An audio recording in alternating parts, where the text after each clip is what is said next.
क्या बात है?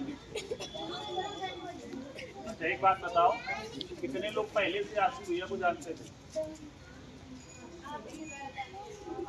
ये नहीं कि किसके द्वारा जानते थे। देखिए समाज में दो प्रकार के व्यक्ति होते हैं।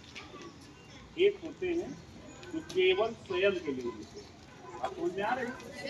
और दूसरे होते हैं कि स्वयं के साथ साथ में दूसरों के लिए भी कुछ करते जाते हैं अपनी सामर्थ्य के अनुसार। कुछ लोगों के पास सामर्थ्य बहुत होती है लेकिन करने के लिए कुछ नहीं, और कुछ लोगों के पास सामर्थ्य नहीं होती लेकिन उससे ज्यादा करते हैं।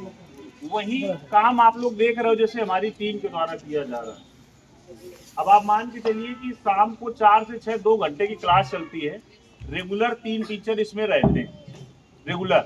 अब अगर ये तीनों टीचर अगर यहाँ ना पढ़ाकर कहीं पढ़ाएं तो 10-15 हजार के तो है ही है।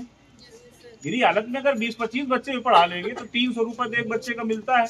अब इतना रुपए वो हर महीने दे रहे समझ लो, लेकिन उसमें एक माइनस है। इसमें कुछ बच्चे ऐसे हैं जो छुट्टियां बहुत लगाते हैं और कुछ बच्चों के नाम भी हमने काट दिए।